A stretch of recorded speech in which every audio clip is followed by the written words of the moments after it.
On a chilly September morning in 1950, a slight woman in a dark suit and a simple hat walked up the granite steps of a building that terrified almost everyone in show business. Cameras clicked. Reporters whispered her name.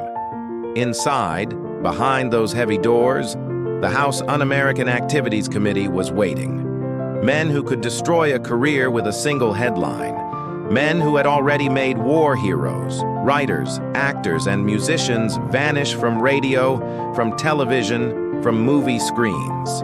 And, walking straight toward them with nothing but a folder in her hand and a piano in her past, was a black woman who had grown up in Harlem, a jazz prodigy who could play Bach with one hand and boogie-woogie with the other. Hazel Scott, a woman who had already said no to segregated audiences, no to humiliating film roles, and now was about to say no to Congress itself. Most people, when the government put their name on a blacklist, hid. Hazel walked straight into the lion's mouth and asked for a microphone. Before we dive into her story, welcome to Crowned Black Heroes, the channel that brings you the real lives of black men and women who changed history, even when the world tried to erase their names. If stories like this move you, hit subscribe, turn on the bell, and stay with us until the end of this video, because Hazel's final move against Congress is not the ending you're expecting. She sat down at the witness table, a single woman in a dark room full of powerful men. She could hear the murmur of spectators behind her, feel the heat of television lights. Somewhere out there, network executives were watching. Sponsors were watching. She knew that one word out of place could cost her everything: her national television show, her concerts, her recording contracts. She unfolded a typed statement, lifted her eyes to the men on the dais, and took a breath.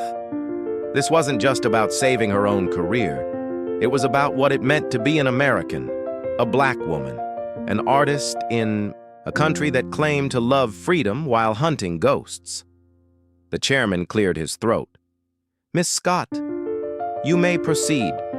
She began to read.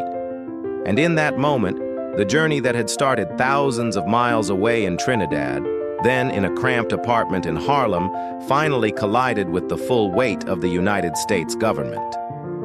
To understand how a black jazz pianist ended up lecturing Congress on democracy, we have to go back to the very beginning, to a baby in Port of Spain, Trinidad, in 1920. Hazel Dorothy Scott was born into music. Her mother, Alma Long Scott, was a classically trained pianist, strict, proud, with fingers that could glide through Chopin and Liszt. Her father was a scholar, rarely home, always chasing opportunities that never seemed to quite land. Money was short. But every time Alma sat down at the piano, the room filled with something that felt bigger than poverty, bigger than the island. Little Hazel would crawl under the piano and sit there, pressing her hands against the wood, feeling the vibration of the strings in her bones. Before she could even read, she was reaching up to find the keys. When Hazel was 4, Alma did something that would change both of their lives. She packed up their lives and moved to Harlem. The 1920s Harlem that everyone talks about in history books was already forming. Jazz pouring out of basement clubs, poets arguing on street corners, churches exploding with gospel choirs that made the walls shake. Alma took work, wherever she could find it, cleaning, playing gigs, teaching piano lessons to neighborhood children. Their apartment was small and crowded, but there was always a piano, even if it meant sacrificing furniture. Neighbors would say, "Miss Alma, why you keep that child up so late at that piano?" Alma would just smile and say, "You don't tell genius when to sleep." One evening, when Hazel was about 7, Alma came home from a long day, exhausted, and found her daughter sitting at the piano playing a complicated classical piece she had heard Alma practicing days earlier. Hazel's small hands were not strong enough yet to press the keys with full power, but the notes were there, accurate, fluid, alive. Alma froze in the doorway, groceries slipping slightly in her grasp. Hazel stopped playing, thinking she was in trouble. Instead, Alma put the bags down, walked over and said, "Again." Hazel played the piece again. When she finished, Alma nodded once. "All right then," she murmured. "We're going to Juilliard." Imagine the audacity of that. A black immigrant woman in the 1920s walking into the most prestigious music school in the United States and asking them to audition her 8-year-old daughter. The admissions staff tried to brush her off. But Alma insisted until finally one of the teachers, Professor Paul Wagner, agreed to listen. Hazel sat down at the piano, feet dangling, and began to play. Not nursery songs, not simple scales, serious music, classical pieces she had, absorbed by listening to her mother. Wagner watched her fingers and saw what Alma already knew. This child was something rare. He offered her a special scholarship on the spot. The little girl from a cramped Harlem apartment was now a Juilliard student. Hazel's childhood was a split screen. In one frame, she was a little girl doing chores, dodging street bullies, watching her mother scrape together rent. In the other, she was stepping into rooms where chandeliers glittered and white patrons leaned forward to watch the tiny black girl who could play like a grown virtuoso. She practiced for hours every day, but Harlem was not a place where you could stay purely classical.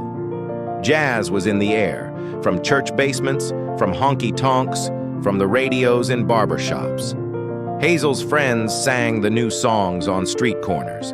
She began to experiment, taking classical pieces and slipping syncopated rhythms into them, turning Bach into something that could make a club shout. By her teenage years, Hazel was playing in one of the most radical venues in New York, Cafe Society. It was called a black and tan club, not because of coffee, but because black and white people sat together at the same tables. In an America where Jim Crow laws still dictated where a black person could sit, that was revolutionary. Cafe Society was integrated on purpose.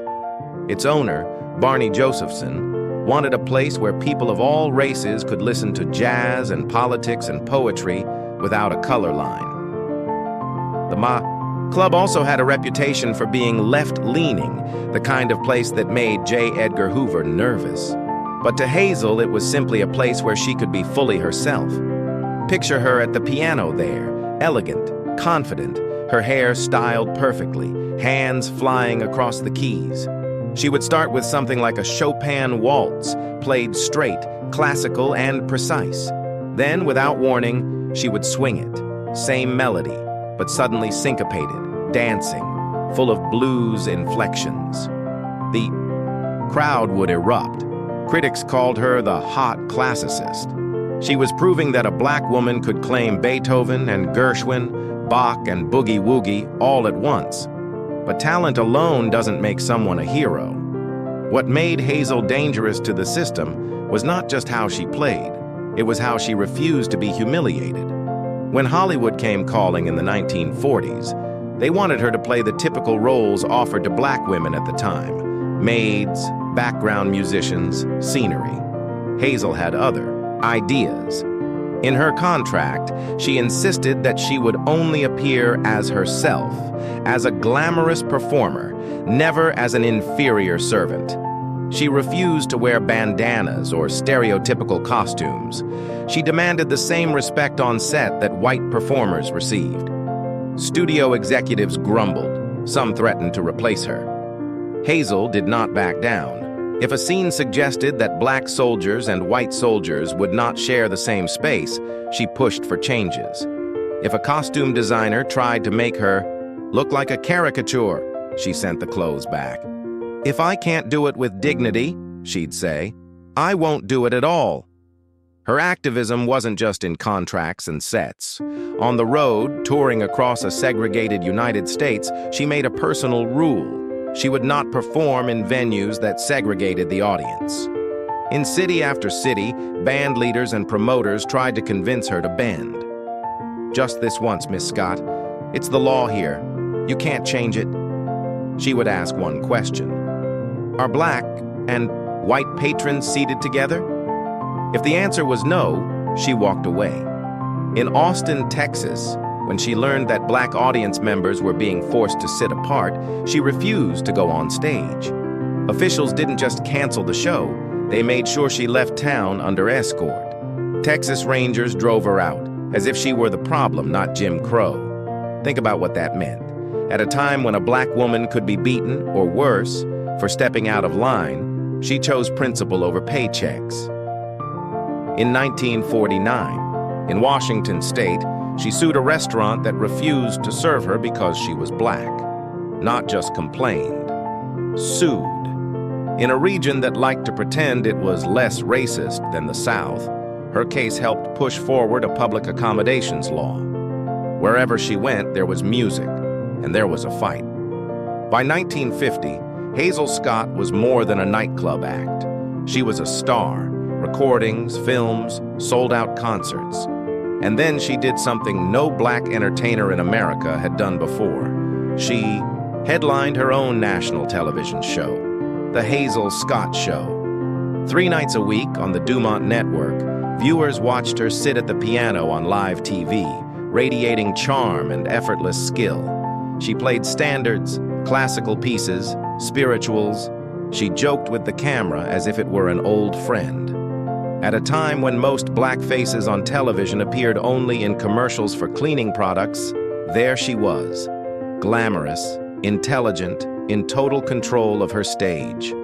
She knew what that meant. She knew little black girls were staying up past bedtime, secretly watching her. She knew that somewhere, some white family that had never met a black person in real life was seeing one in their living room who wasn't a stereotype. For once, the image of blackness beamed across the country was not subservient, not comic relief, but excellence. And then came a thin, ugly booklet called Red Channels. Red Channels was a list of writers, actors, musicians, broadcasters accused of having ties to communism. No court, no jury, just names printed in black ink. People lost their jobs overnight because their names appeared there. Sponsors panicked. Networks panicked. The list claimed to be defending America, but mostly it silenced anyone who had ever spoken too loudly about equality, unions, civil rights, or peace.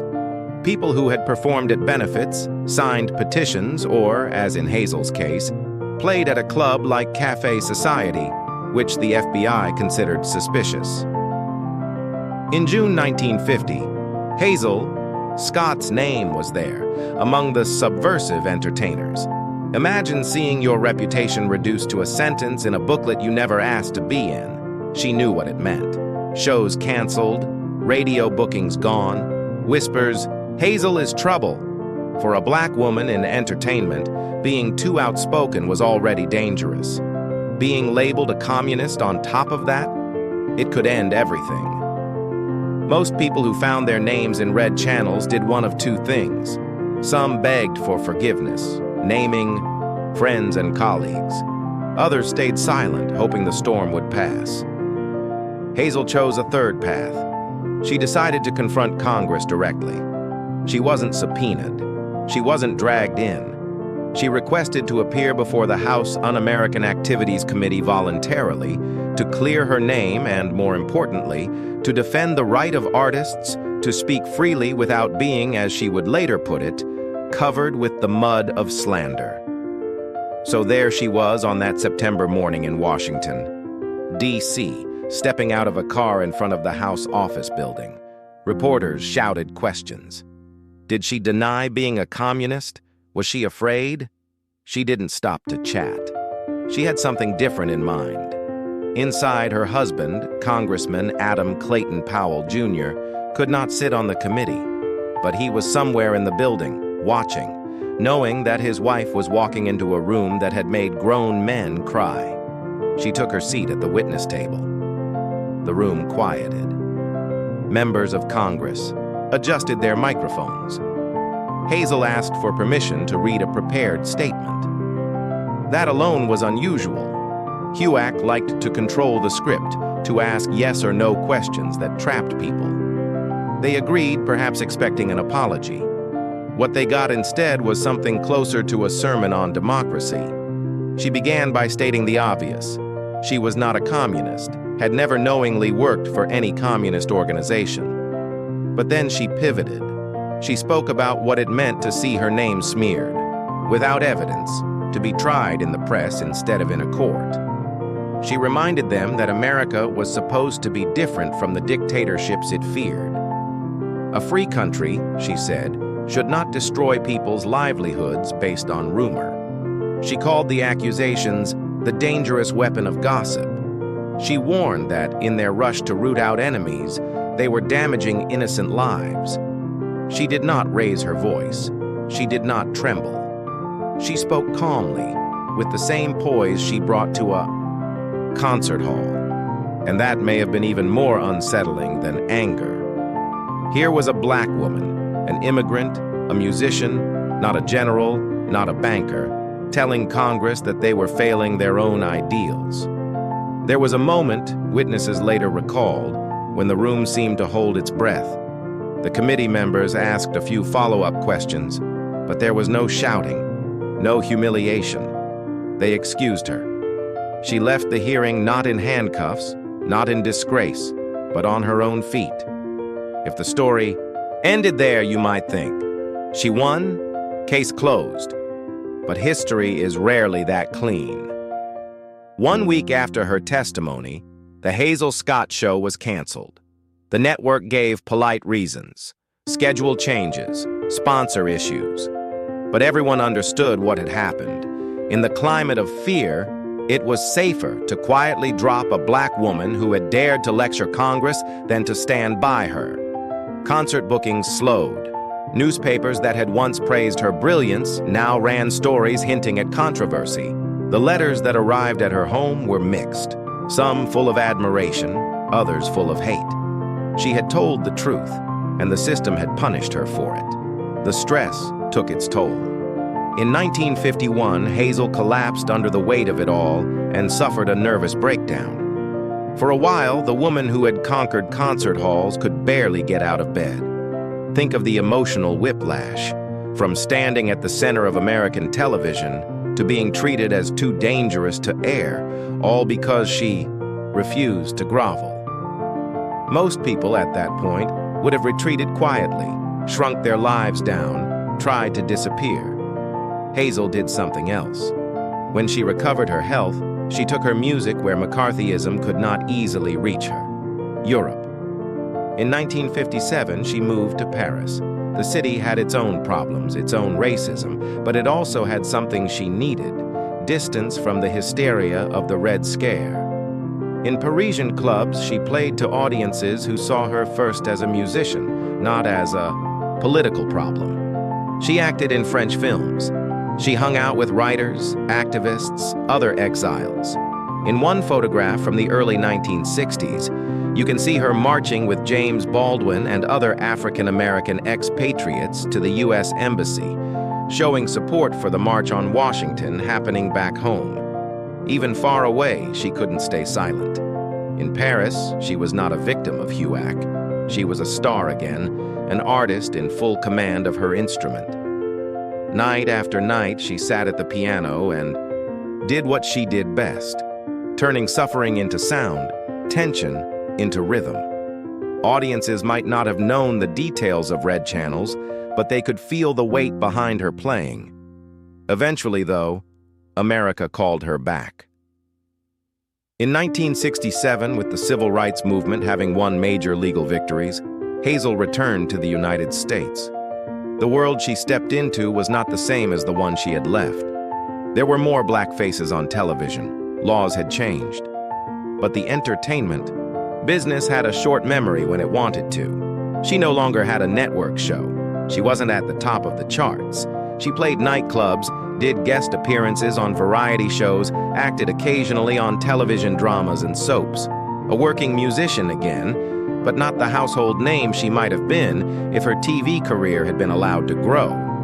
Still, she refused to become bitter. She talked in interviews about what it meant to stand up for what she believed, even when the price was high. She supported younger musicians. She explored her spirituality, connecting with the Baha'i faith, with its emphasis on unity and justice. She volunteered for causes, lent her name to events, kept playing until the very end of her life. And then, in 1981, at only 61 years old, Hazel Scott died of cancer in New York City. No state funeral, no national day of mourning, just a quiet burial in Queens, not far from Louis Armstrong and Dizzy Gillespie. For many years, outside of jazz circles and Black communities, her name faded from public memory. If you grew up in the United States in the 1980s or 1990s, chances are you never heard of her in school.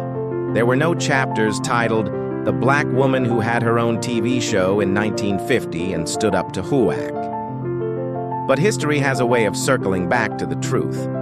In recent years, something has been happening. Old recordings of Hazel's performances have resurfaced online, and people who had never heard of her suddenly find a clip of a woman playing two pianos at once, or swinging a classical piece so hard it makes them laugh out loud in awe. Documentaries have been made about her life. Dancers at the Dance Theater of Harlem created a ballet inspired by her story. A PBS American Masters film, The Disappearance of Miss Scott, dug through archives to show how brightly she once shone and how brutally she was dimmed. Modern artists, from jazz musicians to pop stars like Alicia Keys, cite her as an influence, a blueprint for what it looks like when a Black woman refuses to let anyone define the limits of her art. So, did Hazel Scott take on Congress and win? If you're counting television episodes, maybe not. Her show died. Her American career never fully recovered. But if you're counting something else, courage, integrity, the long echo of a voice that refused to be scared into silence, then the story looks different. Think about it. The committee that tried to police loyalty, that dragged artists and activists into the spotlight to embarrass them, is now remembered as a symbol of paranoia and injustice. HUAC is studied in textbooks as an example of how fear can corrupt democracy. Meanwhile, Hazel's testimony reads today like a warning from the future. Don't let gossip destroy lives. Don't abandon the principles of fairness and due process just because you are afraid. She was right. History knows she was right. The men who questioned her have mostly been forgotten. She's being rediscovered. And there is another way she won. Every time a viewer sees a Black woman hosting a primetime show, every time an artist refuses to play segregated venues, every time someone says, "My dignity is not for sale," they are walking a path she helped clear. She showed that you could be both an entertainer and a citizen, someone who swings the classics and also swings at injustice. Imagine a little Black girl today, somewhere in the world, scrolling through videos late at night. She clicks on a clip of Hazel Scott.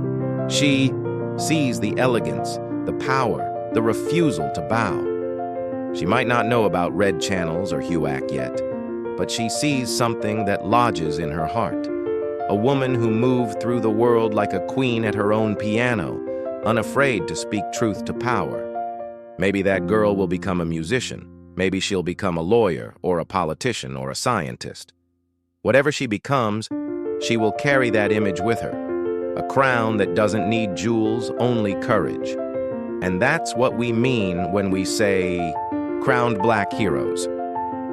Not royalty by birth, but by the choices they made when saying yes would have been easy, and saying no could cost everything. So now it's your turn. You've heard the story of the jazz pianist who faced down Congress, who risked her career rather than betray her principles, who walked out of that hearing room with her head high even as her show was taken away. What do you think?